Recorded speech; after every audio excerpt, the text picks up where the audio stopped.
ಸದ್ಗುರುನಾಥ ಶರಣಂ ಜಯ ಜಯ. ಓಂ ಸಚ್ಚಿದಾನಂದ ಶರಣಂ ಜಯ ಜಯ. ಎಲ್ಲರಿಗೂ ನನ್ನ ನಮಸ್ಕಾರಗಳು.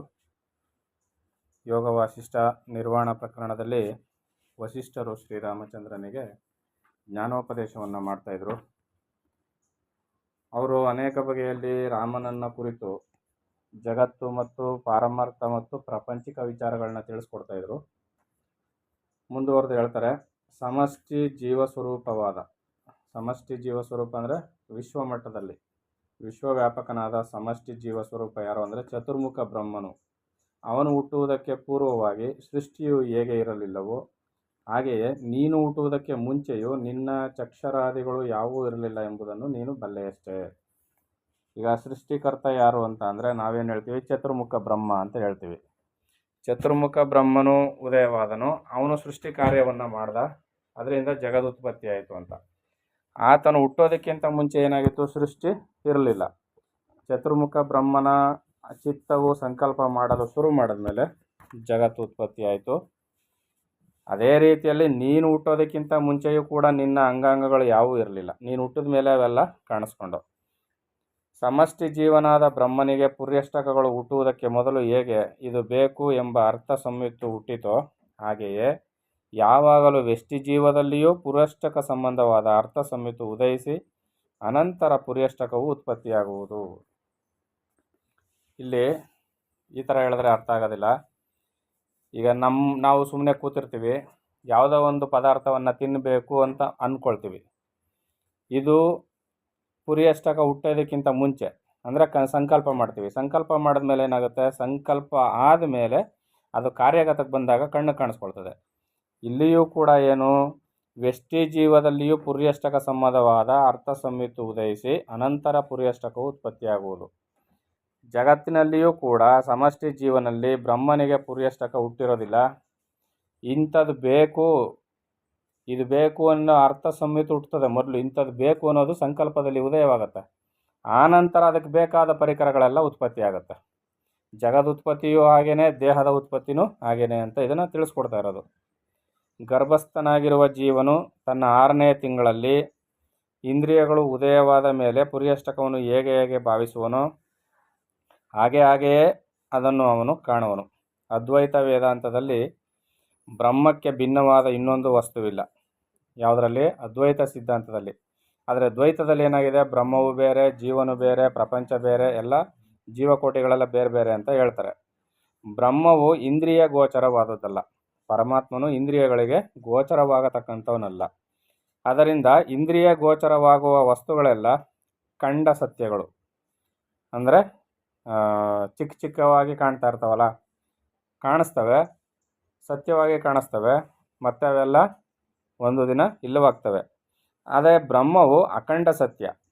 ಈ ಖಂಡ ಸತ್ಯವನ್ನು ಅಂಗೀಕರಿಸಿದರೆ ಸತ್ಯಗಳು ನಾನಾ ಆಗಿ ಅವ್ಯವಸ್ಥಾ ಪ್ರಸಂಗವು ಬರುವುದಿಲ್ಲವೇ ಎಂದರೆ, ವೃಕ್ಷ ಒಂದರಲ್ಲಿ ಎಷ್ಟೋ ಲಕ್ಷೋಪಲಕ್ಷ ಪತ್ರಗಳು ಇದೆ ಎಂದು ಪತ್ರ ಸತ್ಯತ್ವವನ್ನು ಅಂಗೀಕರಿಸಿದಂತೆ ಇದು.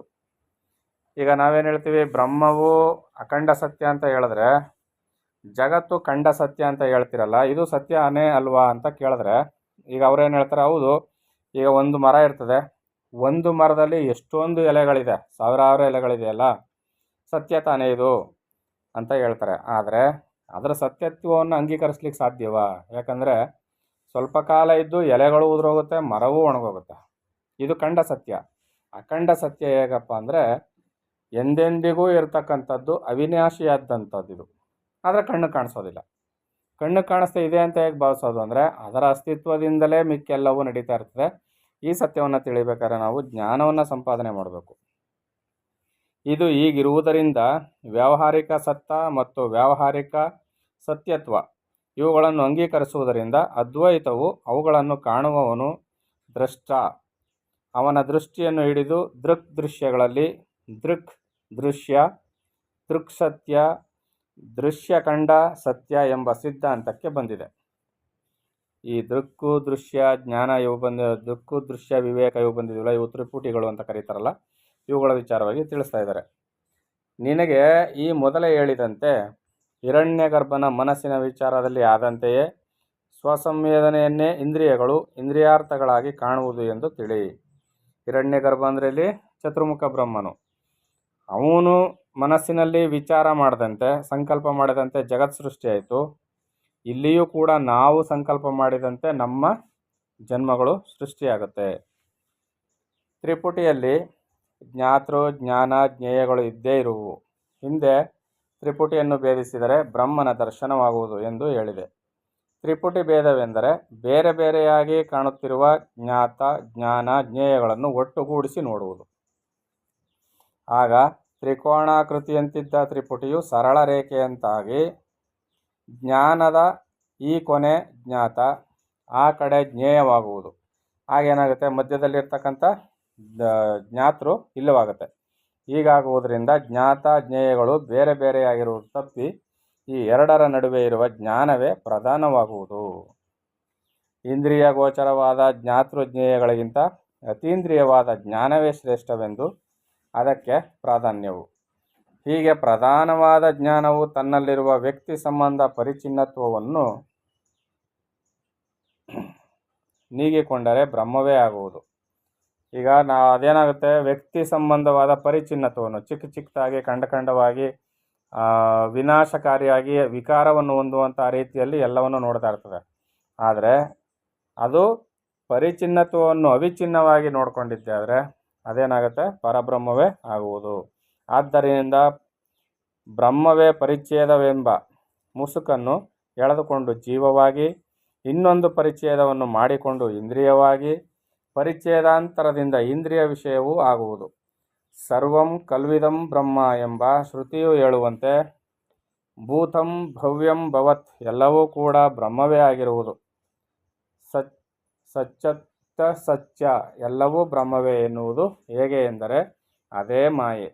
ಆ ಮಾಯೆಯೂ ಕೂಡ ಏಕಮೇವಾದ್ವಿತೀಯಂ ಆದ ಬ್ರಹ್ಮಕ್ಕಿಂತ ಭಿನ್ನವಾಗಿರಲಾರದು. ಮಾಯೆಯೂ ಕೂಡ ಬ್ರಹ್ಮವೇ. ಯಾಕಂದರೆ ಮಾಯೆ ಉತ್ಪತ್ತಿಯಾಗುವುದು ಕೂಡ ಯಾವುದರಿಂದ? ಬ್ರಹ್ಮದಿಂದಲೇ. ಬ್ರಹ್ಮವು ಷೋಡಶ ಕಲವಾದರೆ ಈ ವಿಶ್ವವು ಹಿರಣ್ಯಗರ್ಭವು ಎಲ್ಲವೂ ಸೇರಿ ಅದರಲ್ಲಿ ಚತುರ್ಥಾಂಶ ಅಂದರೆ 16 ಆದುದು ಹೇಗೆ ಎಂದರೆ ಅದೇ ಮಾಯೆ. ಅದು ವಸಿಷ್ಠರು ಹೇಳುವಂತೆ ಚಿತ್ತು ತಾನಾಗಿ ಕಲ್ಪಿಸಿಕೊಂಡ ಒಂದು ಅವಸ್ಥೆ. ವಸಿಷ್ಠ ವಚನ ಪ್ರಕಾರವಾಗಿ ಅದು ಬಾಲಕನು ಮಾಡಿಕೊಳ್ಳುವ ವೇತಾಳ ಉತ್ಪಾನದಂತೆ. ಅದರಿಂದ ಇದು ಭ್ರಾಂತಿ ಸಂಬಂಧಪಟ್ಟದ್ದು. ಆದ್ದರಿಂದ ಚಿತ್ತುವಾದಾಗಲೇ ಅದಕ್ಕೆ ಸಂಕಲ್ಪ ವಶವಾಗಲೇಬೇಕಾದ ನಿಯಮವು ಪ್ರಾಪ್ತಿಯಾಯಿತು. ಯಾವಾಗ ಹುಡುಗನು ಬೇತಾಳವನ್ನು ಕಲ್ಪಿಸಿಕೊಂಡಾಗ ಭಯಕ್ಕೆ ವಶವಾಗಲೇಬೇಕಾಗಿ ಬಂತು. ಈ ರೀತಿಯಲ್ಲಿ ಜಗತ್ತು ಕೂಡ ಸಂಕಲ್ಪ ಮಾಡಿಕೊಂಡಾಗ ಜಗದುತ್ಪತ್ತಿ ಆಯಿತು. ಆ ಜಗದುತ್ಪತ್ತಿಗೆ ನಾವೆಲ್ಲರೂ ಒಳಗಾಗಲೇಬೇಕಾಯಿತು. ಆದ್ದರಿಂದ ಸಮಷ್ಟಿಯಲ್ಲಿ ಹೇಗೋ ಹಾಗೆಯೇ ವ್ಯಷ್ಟಿಯಲ್ಲಿಯೂ ಉತ್ಪತ್ತಿಯಾಗುತ್ತಿದ್ದ ಹಾಗೆಯೇ ನಿಯಮಗಳಿಗೆ ಒಳಪಡುವ ನಿಯತಿಯು ಬಂದು ಅದರಂತೆ ನಡೆಯುವ ಪ್ರಸಂಗವೂ ಬಂದು ಈ ಜಗತ್ತು ಹರಡಿರುವುದು. ಯಾವಾಗ ಉತ್ಪತ್ತಿ ಆಯಿತೋ ಉತ್ಪತ್ತಿ ಆಗ್ತಾ ಇದ್ದಂಗೆ ಏನಾಯಿತು, ಅದಕ್ಕೊಂದು ನಿಯಮ, ಅದಕ್ಕೊಂದು ಫಾರ್ಮುಲಾ ಬಂದು ಸೇರಿಕೊಳ್ತು. ಇದು ಈ ಕ್ರಮದಲ್ಲೇ ನಡಿಬೇಕು, ಈ ಕ್ರಮದಲ್ಲೇ ಇದಾಗಬೇಕು ಅಂತ. ಈ ಜಗತ್ತಿನ ನಿಯಮ ಒಂದು ಬರಲಿಲ್ಲ ಅಂದಿದ್ರೆ ಎಲ್ಲ ದಿಕ್ಕಾಪಾಲಾಗಿ ಹೋಗ್ಬಿಡ್ತಾಯಿತ್ತು.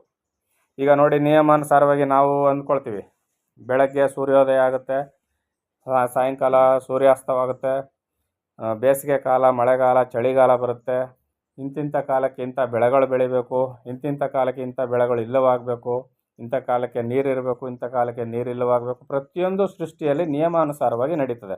ಒಂದು ಸೃಷ್ಟಿ ಆಯಿತು ಅಂದರೆ ಅದಕ್ಕೆ ಒಂದು ನಿಯಮ ಏರ್ಪಾಟಾಗುತ್ತೆ. ನಿಯಮ ಏರ್ಪಾಡಾದಂತೆ ಈ ಜಗತ್ತು ಹರಡಿಕೊಳ್ತಾ ಹೋಗುತ್ತೆ. ಇಷ್ಟು ಭಾರಿಯಾಗಿರುವಂತೆ ತೋರಿದರೂ ನಿಜವಾಗಿ ಇದು ಮನೋಮೂಲವು. ಇಷ್ಟೆಲ್ಲ ನಿಯಮಾನುಸಾರಗಳು ನೋಡಿ, ಮನೋಮೂಲವಾದ ಜಗತ್ತಾದರೂ ಕೂಡ ಇದರಲ್ಲಿ ನಿಯಮವನ್ನು ಅಳವಡಿಸೋದನ್ನು ತಪ್ಪಿಸಿಲ್ಲ. ಅಂದರೆ ಯಾವುದೇ ಆದರೂ ಕೂಡ ಇಲ್ಲಿ ಪ್ರತಿಯೊಂದಕ್ಕೂ ಒಂದು ನಿಯಮ ಅನ್ನೋದು ಇದ್ದೇ ಇರ್ತದೆ, ರೂಲ್ಸ್ ಅನ್ನೋದು ಇದ್ದೇ ಇರ್ತದೆ. ಅದರಿಂದ ಇದು ಮನೋಮೂಲವಾದದ್ದು, ಮನೋಕಲ್ಪಿತವಾದ ಜಗತ್ತಾದರೂ ಕೂಡ ಇದು ನಿಯಮಕ್ಕೆ ಒಳಪಟ್ಟಿದೆ, ವಿಸ್ತಾರವಾಗಿದೆ. ಮನಸ್ಸನ್ನು ಉಪಸಂಹಾರ ಮಾಡಿದರೆ ಆಯಾ ಜೀವನ ವ್ಯಾಪಾರವೆಲ್ಲವೂ ಶಾಂತವಾಗುವುದು. ಮನಸ್ಸನ್ನು ಉಪಸಂಹಾರ ಮಾಡಿಬಿಟ್ರೆ, ಮನಸ್ಸಿನ ಕಾರ್ಯಚಟುವಟಿಕೆಗಳನ್ನ ನಿಲ್ಲಿಸಿಬಿಟ್ರೆ ಏನಾಗುತ್ತೆ, ಜಗತ್ತಿನ ವ್ಯಾಪಾರ ನಿಂತೋಗುತ್ತೆ. ಮನಸ್ಸು ಕಾರ್ಯಚಟುವಟಿಕೆಯನ್ನು ಆರಂಭಿಸಿದಾಗ ಜಗದ್ವ್ಯಾಪಾರ ವಿಸ್ತಾರವಾಗಿ ತನ್ನಷ್ಟಕ್ಕೆ ತಾನೇ ಯುಗ ಯುಗಾಂತರಗಳಲ್ಲೂ ನಡೀತಾ ಇರ್ತದೆ. ಆ ಯುಗ ಯುಗಾಂತರಗಳು ಅನ್ನೋದು ಕೂಡ ಕಲ್ಪಿತವೇ ಅಲ್ವಾ. ಸಾಮಾನ್ಯವಾಗಿ ಯುಗವೂ ಇಲ್ಲ, ಕಾಲವೂ ಇಲ್ಲ, ದೇಶವೂ ಇಲ್ಲ, ಕಾರ್ಯವೂ ಇಲ್ಲ, ಏನೂ ಇಲ್ಲ. ಆದರೆ ದಿಕ್ಕುದೇಶ ಏನೂ ಇಲ್ಲದೆ ಇರೋ ಇದರಲ್ಲಿ ಎಲ್ಲವೂ ಆಗಿ ಕಾಣಬರುವುದು ಯಾವುದರಿಂದ? ನಿಯಮಕ್ಕೆ ಒಳಪಟ್ಟಿರೋದ್ರಿಂದ. ಅದರಂತೆಯೇ ಹಿರಣ್ಯಗರ್ಭನ ಮನಸ್ಸು ತಿರೋಧಾನವಾದರೆ ಈ ಸೃಷ್ಟಿಯು ಪ್ರಳಯವಾಗುವುದು. ಆದರೆ ಸೃಷ್ಟಿ ಬೀಜವಾದ ಚಿತ್ಕಲನವು ಚಿತ್ತಿನಲ್ಲಿ ಇದ್ದೇ ಇರುವುದರಿಂದ ಒಂದು ಕಡೆ ಪ್ರಳಯವಾಗುತ್ತಿದ್ದರೆ ಇನ್ನೊಂದು ಕಡೆ ಉದಯವಾಗುತ್ತಿರಲೇಬೇಕು. ಈಗ ಮನಸ್ಸು ಹಿರಣ್ಯಗರ್ಭನು ಚತುರ್ಮುಖ ಬ್ರಹ್ಮನಲ್ಲಿ ಮನಸ್ಸು ನಿಲ್ಲಿಸಿಬಿಟ್ಟಿದ್ದೆ ಆದರೆ, ಚತುರ್ಮುಖ ಬ್ರಹ್ಮನು ಮನಸ್ಸನ್ನು ಲಯ ಮಾಡಿಬಿಟ್ಟಿದ್ದೆ ಆದರೆ ಜಗತ್ತೆಲ್ಲವೂ ಪ್ರಳಯ ಆಗುತ್ತೆ. ಜಗತ್ತೆಲ್ಲವೂ ಪ್ರಳಯ ಆದರೆ ಏನಾಗುತ್ತೆ? ಮತ್ತೆ ಇನ್ನೊಂದು ಕಡೆಯಿಂದ ಉದಯ ಆಗ್ತಾನೇ ಇರ್ತದೆ. ಆದ್ದರಿಂದ ಜೀವನಿಗೆ ಜೀವತ್ವ ಮೋಕ್ಷವನ್ನು ಮಾತ್ರ ಹೇಳುವುದು. ಜೀವನಿಗೆ ಜೀವತ್ವ ಮೋಕ್ಷವನ್ನು ಮಾತ್ರ ಹೇಳ್ತದೆ ಹೊರತು ಇಲ್ಲಿ ಸೃಷ್ಟಿ ಸ್ಥಿತಿ ಸಂಹಾರವನ್ನಾಗಲಿ ಮರುಸೃಷ್ಟಿಯನ್ನಾಗಲಿ ಸೃಷ್ಟಿಯೇ ಇಲ್ಲ ಎನ್ನುವುದಾಗಲಿ ಯಾವ ವಿಚಾರವನ್ನು ಹೇಳೋದಿಲ್ಲ. ಕೇವಲ ಮೋಕ್ಷವನ್ನು ಮಾತ್ರ ಹೇಳುವುದು. ಮನಸ್ಸು ಇರುವವರೆಗೂ ಸ್ಥಿತಿ ಸಂಹಾರ, ಮನಸ್ಸವು ತಿರೋಧಾನವಾದರೆ ಮುಕ್ತಿ. ಆದ್ದರಿಂದ ಮನಸ್ಸು ಇರುವವರೆಗೂ ಅದರ ಕಲನವೇ ಇಂದ್ರಿಯಾರ್ಥ ಎರಡೂ ಆಗುವುದು ಎಂದು ಸಿದ್ಧಾಂತವಾಗಿದೆ. ಈ ರೀತಿಯಲ್ಲಿ ವಸಿಷ್ಠರ ಅಭಿಪ್ರಾಯವನ್ನು ಇಲ್ಲಿ ಲೇಖಕರು ವಿವರಣೆಯನ್ನು ಕೊಟ್ಟರು. ಮುಂದೆ ವಸಿಷ್ಠರು ಏನು ಹೇಳ್ತಾರೆ ಅನ್ನೋದನ್ನು ಮುಂದಿನ ಆಡಿಯೋದಲ್ಲಿ ನೋಡೋಣ. ಎಲ್ಲರಿಗೂ ಒಳ್ಳೆಯದಾಗಲಿ. ಓಂ ಸದ್ಗುರುನಾಥ ಶರಣಂ ಜಯ ಜಯ. ಓಂ ಸಚ್ಚಿದಾನಂದ ಶರಣಂ ಜಯ ಜಯ. ಹರಿ ಓಂ ತತ್ಸತ್. ಹರಿ ಓಂ ತತ್ಸತ್. ಹರಿ ಓಂ ತತ್ಸತ್.